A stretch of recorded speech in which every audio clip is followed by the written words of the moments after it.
One of the things I've noticed on bikes you get nowadays is most of the fenders are perilously short. And while they look a little bit more stylish, they don't work quite as good as maybe like the one I have on my Royal Enfield. I'll show you a picture of that. What happens is all its gunk gets kicked up into this area here. Now, I generally clean my bikes pretty often, so it doesn't get too bad.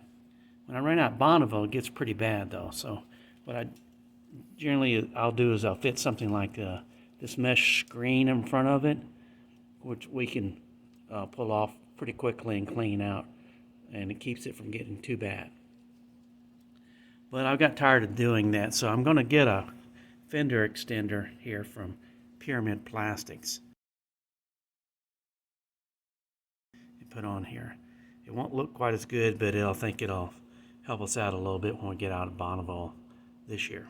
Coming to my Tiger, I've been riding it quite a bit out in the weather, and probably will continue to do that. And it has the same problem. It doesn't come down far enough. It actually really cakes this area here, in here, and it throws up muck up into here. So I think I'm gonna get a Pyramid fender extender for this. I should come in a couple days. I'm gonna fit that on, but these pipes are so hard to get to and clean that, and I hate to get them all junked up, so I'm gonna have to get that fixed. But that's not the only issue here.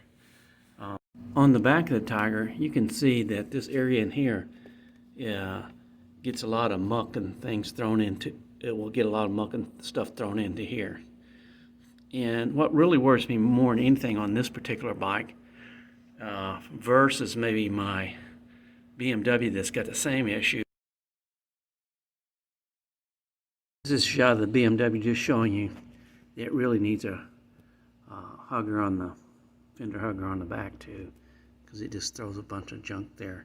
It does have a little protector in front of it, but still yet, I don't think that's the best for the bike. This is an electronic preload and dampening on this, so I don't want to damage that. So what I'm gonna get here is a piece that fills in for this. It's also hugs as a fender hugger.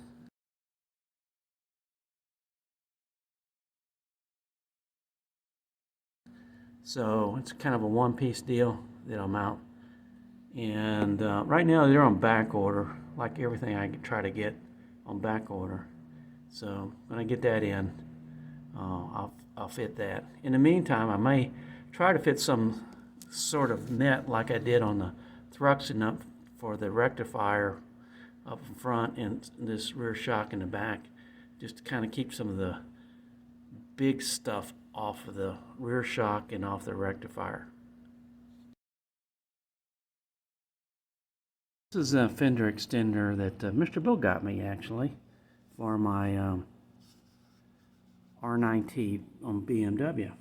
And while that was important, it was kicking up a lot of stuff in here and here also. So it works pretty good, except for this area in here. It gets pretty well caked, and I have to clean that off. So it is better. It's not perfect, but this is an example. I think I riveted this one in. That's what I plan on doing on the Thruxton R.